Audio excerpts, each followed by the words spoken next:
Book खोलें। MCQs की practice की थी आप लोगों ने। मैक्सिमम लोग जो लोग पढ़ा रहे हैं वो तो किसी ना किसी तरीके से अटैच हैं, वो भी ढीले ना हो, क्योंकि हम साथ साथ जो चीज़ें करते जाएंगे डेफिनेटली वो बहुत ही मानीखेज होंगी, ठीक है।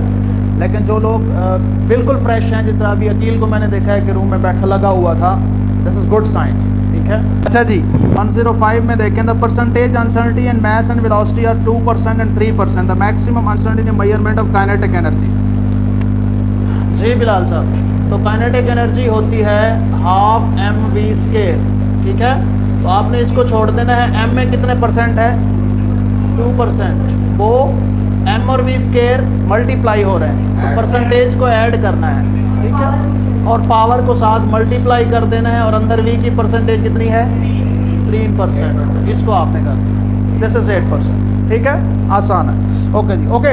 107, the percentage uncertainty radius of sphere is इतने, the total percentage uncertainty in the volume of sphere is, कि अगर परसेंटेज रेडियस में परसेंटेज एरर जो है 2%, ठीक है, तो वॉल्यूम में 4/3 पाई r क्यूब, तो ये तो कांस्टेंट, इसको नहीं लिखना, 3 को नीचे ले आने, और अंदर r की परसेंटेज कितनी है, 2%, तो वो 6% हो जाएगा, ठीक है बेटे।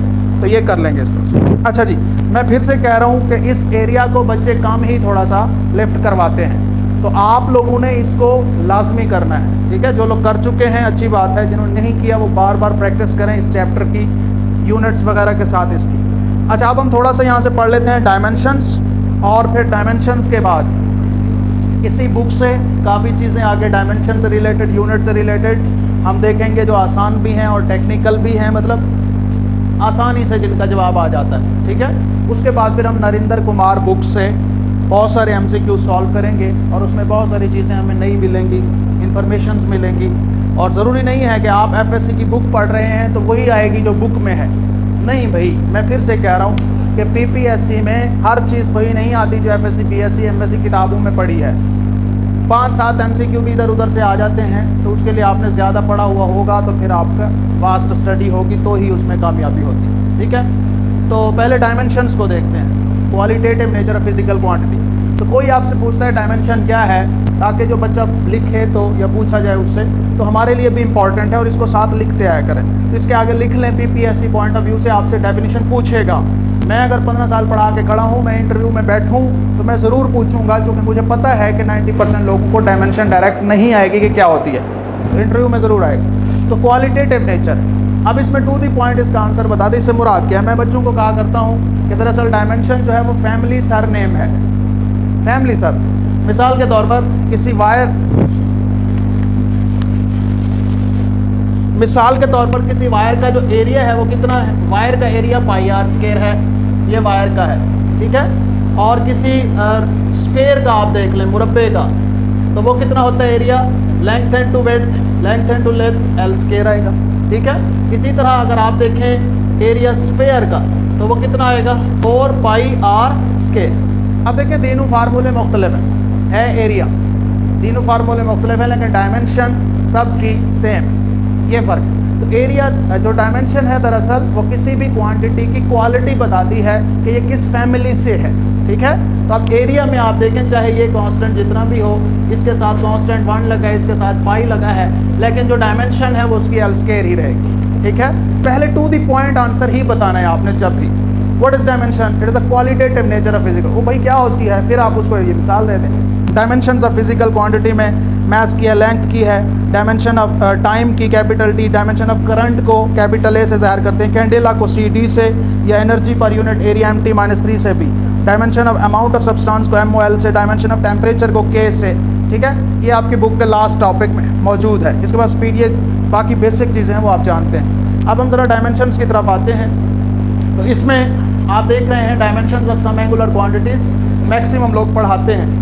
तो एंगुलर डिस्प्लेसमेंट थीटा होता है S/R, इसकी L, तो इसकी कोई डायमेंशन नहीं होती। तो उसको फिर इस तरह भी लिख देता है कि थीटा के अंदर मास भी नहीं है, m0 का मतलब मास नहीं है, लेंथ भी 0 है, t भी 0।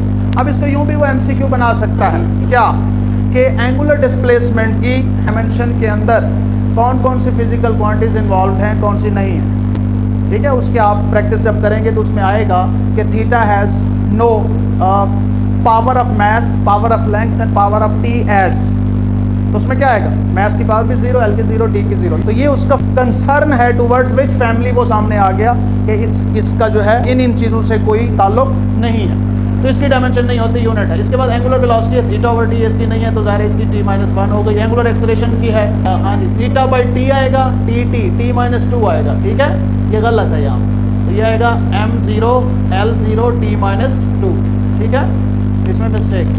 ग्रेविटेशनल कांस्टेंट की भी आपको आनी चाहिए, इसी से निकलेगी, ये भी प्रैक्टिस करें ज़्यादा से ज़्यादा। जो फ्रेश लोग हैं, कोएफिशिएंट ऑफ विस्कोसिटी है वो F=6 पाई RV से, प्लैंक्स कांस्टेंट है तो वो यहाँ से निकाल लेंगे आप। एनर्जी किसके बराबर है, mgh या हाफ एम वी स्केयर, और फ्रीक्वेंसी क्या है 1 ओवर टाइम पीरियड के बराबर, तो यहाँ से आप हासिल करें। Alpha is equal to omega over T, omega है theta over T over T, ठीक है, थीटा की कोई नहीं है, ठीक है, t की -2 जी।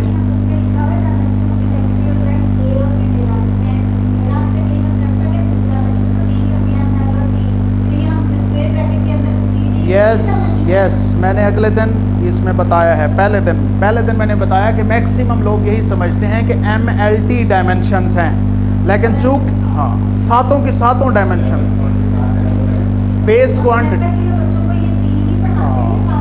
तो MLT जो है ये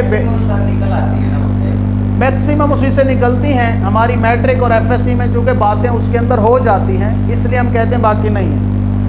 बेस देखें, डायमेंशन क्या है, फैमिली सर में मेन फैमिली है, अराई है, आगे उसकी गोते हैं, जलंधरी हो गया, और कौन सा होता है, होशियारपुरी, अमृतसरी, मेन अराई। तो बेस क्वांटिटी 7 है, उसकी आगे गोते हैं, ठीक है, तो 7 के साथ रिप्रेजेंट करेंगे, सबकी डायमेंशन हो।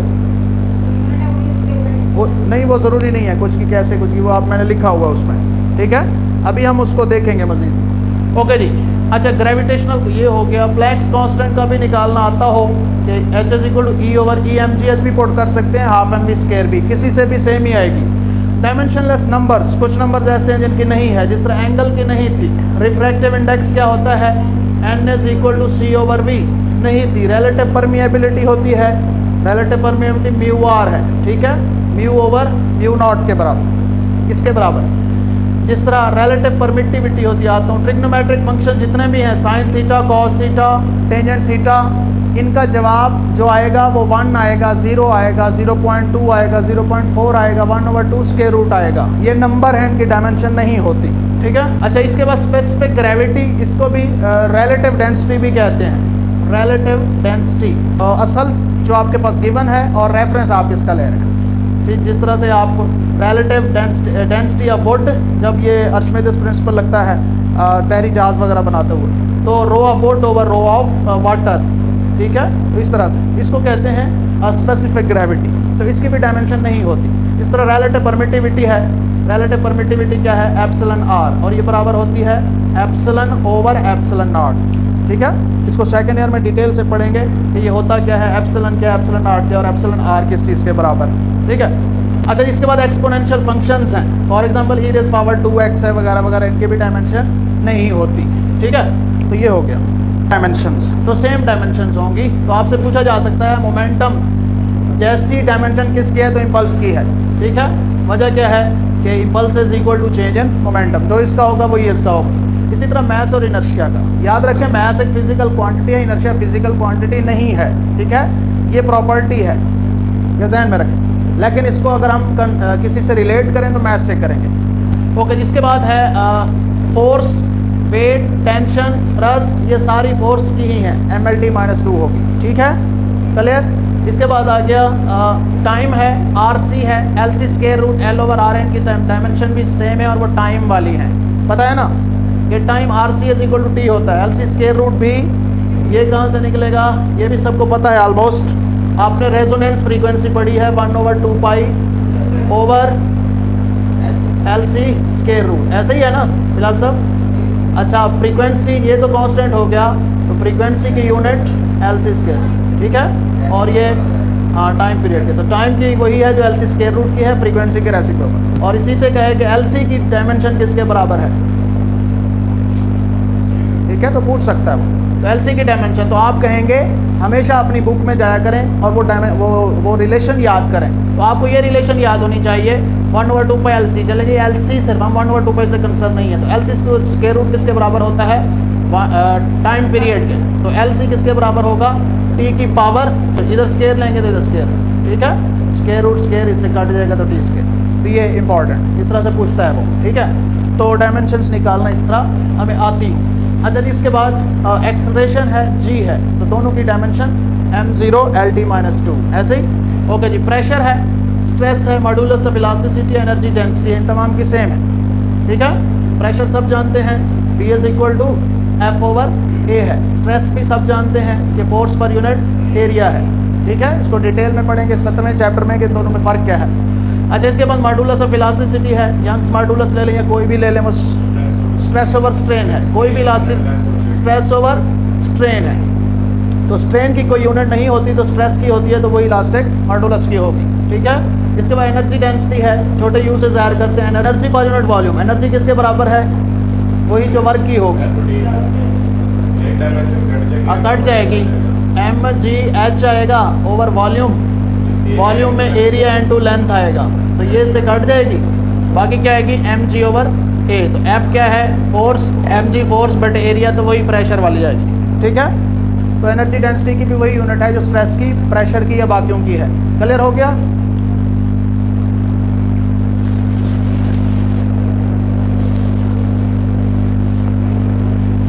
अच्छा जी, इसके बाद frequency, angular frequency, angular velocity, ठीक है। ये तीनों, इन तीनों की सेम है, चूँकि omega is equal to 2 pi F के बराबर, 2 पाई कॉन्स्टेंट है इसकी और इसकी डायमेंशन सेम है, ठीक है। बाकी कॉन्सेप्ट में थोड़ा सा फ़र्क है, वो लीनियर फ्रीक्वेंसी है, वो एंगुलर है। ओके जी, इसके बाद ये डिटेल में आगे चैप्टर में पढ़ेंगे, अभी हमारा कंसर्न डायमेंशंस है। इसके बाद एंगुलर मोमेंटम है, प्लैंक्स कांस्टेंट है, ये बहुत इंपॉर्टेंट है, अक्सर पूछता है कि एंगुलर मोमेंटम की डायमेंशन किस जैसी है, तो प्लैंक्स कांस्टेंट जैसी है। प्लैंक्स कांस्टेंट का भी ऊपर निकाल के आए, ये पढ़ लिए हमने, ओ सॉरी। इसके बाद वर्क है, एनर्जी है, टार्क है, इन तमाम की सेम आती है, ठीक है। और इस पर स्प्रिंग कांस्टेंट है, सरफेस टेंशन है, इनके भी सेम आती है। स्प्रिंग कांस्टेंट K होता है F/x के बराबर, और सरफेस टेंशन जो होता है, सरफेस टेंशन वो भी किसके बराबर, फोर्स पर यूनिट लेंथ, वो भी इसी से, दोनों के सेम है, ठीक है। सरफेस टेंशन का सिंबल क्या है बता, यस क्या मैं, अच्छा वेरी गुड, चलो।